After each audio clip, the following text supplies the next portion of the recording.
Vamos lá, meninada. Vamos agora entrar no bloco de questões. Vocês vão ver que, como sempre a gente vem falando nas aulas, o importante são as palavras-chave. Entendendo as palavras-chave e a ideia central daquele assunto, você vai responder a maioria esmagadora das questões sem esforço exagerado, tá bom? Sem perder tempo ali em muita leitura. Então vamos lá. Questão Enem, texto base. Essa atmosfera de loucura e irrealidade, criada pela aparente ausência de propósitos, é a verdadeira cortina de ferro que esconde dos olhos do mundo todas as formas de campos de concentração. Vistos de fora, os campos e o que neles acontece só podem ser descritos com imagens extraterrenas, como se a vida fosse neles separada das finalidades deste mundo. Mais que o arame farpado, é a irrealidade dos detentos que ele confina que provocam uma crueldade tão incrível que termina levando à aceitação do extermínio como solução perfeita e normal.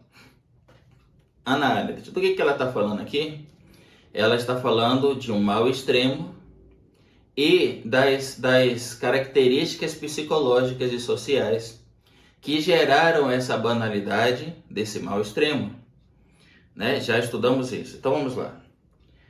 Enunciado. A partir da análise da autora, no encontro das temporalidades históricas, evidencia-se uma crítica à naturalização. Bom, a naturalização, já sabemos, é a análise, a naturalização do mal.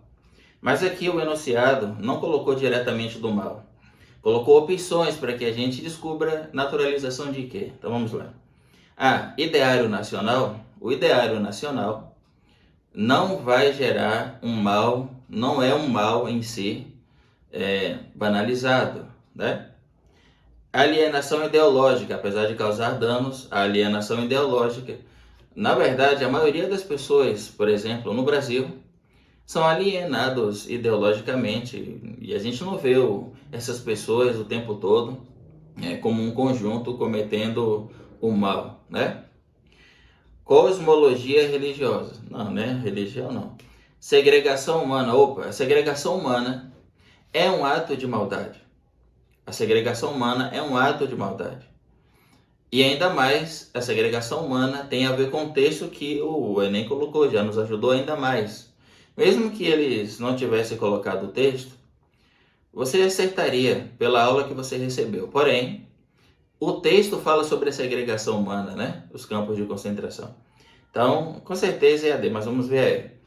Enquadramento cultural, enquadramento cultural também não gera não é um estado de maldade, né? Um enquadramento cultural. O que é enquadramento cultural? Eu sou nordestino, tem gente que é do sudeste, tem gente que é do centro-oeste. Nordestino come cuscuz, entendeu? Enquadramento cultural. Claro que isso pode gerar outros eventos, mas ali o evento em si, enquadramento cultural, não é um evento que vai causar grandes maldades. Então, com certeza, é a letra D, segregação humana, porque se trata da banalidade do mal, ou seja, tem que ter um mal ali exposto. Questão 2, vamos lá.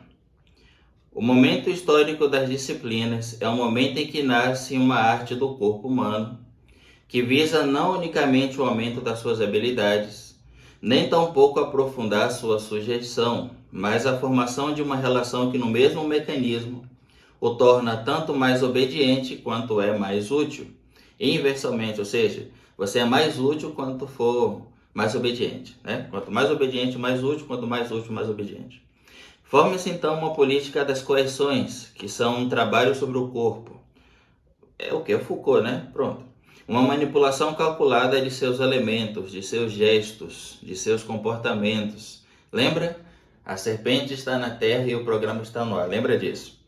Na perspectiva de Foucault, de Michel Foucault, o processo mencionado resulta em... Então você já sabe qual é a estrutura da filosofia do Foucault. O biocontrole. Controle dos seus corpos, controle dos comportamentos, de forma sutil. Essa é a chave, a essência. Vamos lá. Na perspectiva de Michel Foucault, o processo mencionado resulta em declínio cultural. não está dentro da estrutura de Foucault. Segregação racial não está dentro do que o Foucault falou. Redução da hierarquia, também não. Totalitarismo dos governos, olha só. Vamos ver, modelagem, não, pronto, é a letra E. Modelagem dos indivíduos. Então, toda a essência, a base fundamentada da filosofia do Foucault é que o seu comportamento, o seu corpo, a sua forma de ser, seja modelada de forma sutil, né? Então, modelagem dos indivíduos, né? A D ali, totalitarismo dos governos, talvez numa abstração de que, bom, para que o governo controle um povo é necessário ter os estados de observância, os estados de controle cultural, né? Seria uma abstração se não tivesse outra opção, mas ali a letra E está clara, modelagem dos indivíduos, né? É fácil, você vê, tendo as palavras-chave, indo direto ao ponto, não enchendo a cabeça com conteúdo exagerado, com certeza é mais fácil de responder as questões do Enem. Vamos lá.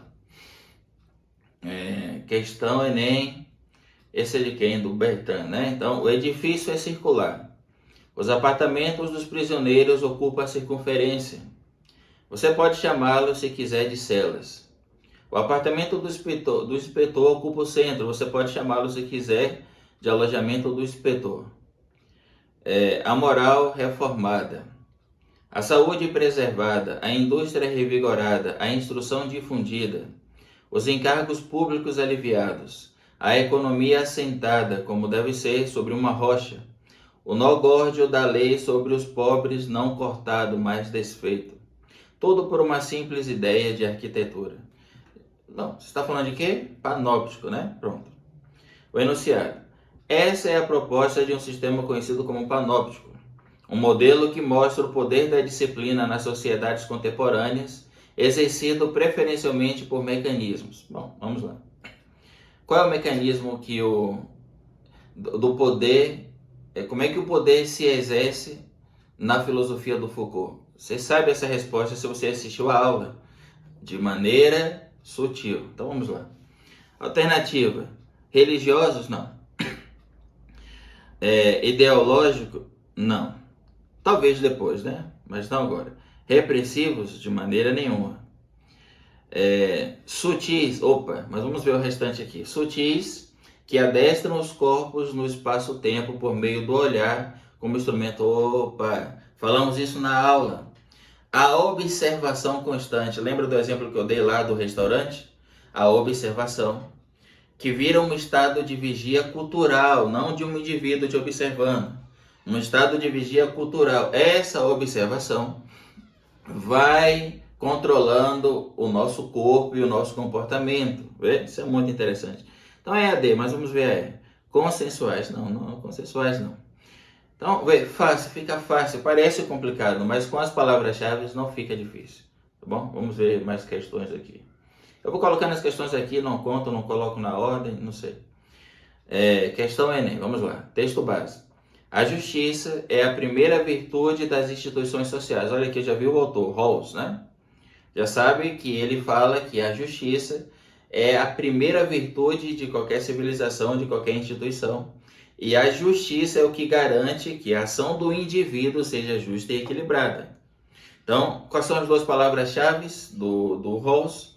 A justiça, o indivíduo, que o coletivo não pode sobrepor o indivíduo, e a ação justa do indivíduo. Tá bom? Então vamos lá. A justiça é a primeira virtude das instituições sociais, como a verdade o é dos sistemas de pensamento. Cada pessoa possui uma inviolabilidade fundada na justiça, que nem mesmo o bem-estar da sociedade como todo pode ignorar. Claro, porque, imagina, isso é a filosofia do Rawls, do John Rawls. O coletivo não pode sobressair sobre o indivíduo, a não ser por um efeito de justiça, tá bom? Por essa razão, a justiça nega que a perda de liberdade de alguns se justifique por um bem maior partilhado por todos. Enunciado. O filósofo afirma que a ideia de justiça atua como um importante fundamento da organização social e aponta como seu elemento de ação e funcionamento Então vamos lá. Vamos ler de novo. O filósofo afirma que a ideia de justiça atua como um importante fundamento da organização social, claro, e aponta como seu elemento de ação e funcionamento o povo, Estado, governo não, né? Estado também não, podemos tirar. Talvez povo, vamos ver os outros. Indivíduo, pronto. Nesse caso do Rawls, o indivíduo ganha do povo, que está dentro da filosofia escrita dele. Magistrados, juízes, não. Ou seja, o Estado, o governo e o magistrado não seriam, né? O Rawls é totalmente contrário a esse tipo de controle. O controle tem que ser da justiça aplicado pelo indivíduo. Povo talvez ali, né? Se não tivesse o indivíduo, seria povo. Então, indivíduo, tá? Então, a justiça e indivíduo, você vê as duas palavras-chave fáceis de ver na questão. Outra questão também aqui do Rawls, né? O justo e o bem são complementares no sentido de que uma concepção política deve apoiar-se em diferentes ideias do bem. Na teoria da justiça como equidade, essa condição se expressa pela prioridade do justo. O que ele está falando aqui? Ele está falando que a ação do bem está corrigida e limitada pelo justo. Por que isso? Porque um grupo pode entender, como historicamente já aconteceu várias vezes, um grupo pode entender que o seu bem deve ser aplicado ao coletivo porque é o bem. Mas quem limita isso, quem deve limitar isso, é a justiça. E a justiça é equidade, equilíbrio, entendeu?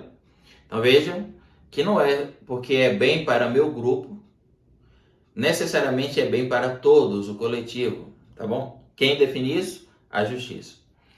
Sob sua forma geral, esta quer dizer que as ideias aceitáveis do bem devem respeitar os limites, olha só, devem respeitar os limites da concepção política de justiça e nela desempenhar um certo papel. Então vamos lá. Segundo Rawls, a concepção de justiça legisla sobre as ideias do bem de forma que as ações individuais são definidas como efeitos determinados por fatores naturais ou constrangimentos sociais. Vamos ler de novo. As ações individuais são definidas como efeitos determinados por fatores naturais. Não, pronto. Não são fatores naturais que definem, que legislam, vamos usar a palavra do enunciado, sobre as ações do bem de um grupo ou de um indivíduo. Não são os fatores naturais. O que o Rawls fala? O estado de justiça. O estudo da origem e da história dos valores morais conclui a inexistência de noções absolutas do bem e mal. Isso aí é inutilizável para todos os filósofos que conceberam a estrutura de bem e mal, né? São inexistentes esses valores. Não, são existentes no princípio da origem da humanidade. C. O próprio estatuto do homem como centro do mundo é abalado, marcando o relativismo da época contemporânea. Essa opção C nem faz muito sentido, hein? O próprio estatuto do homem como centro do mundo é abalado, marcando o relativismo da época contemporânea. Bom, vamos ver a D. As intenções e bens particulares que cada indivíduo almeja alcançar são regulados na sociedade por princípios equilibrados. Pronto. O que são princípios equilibrados? Justiça.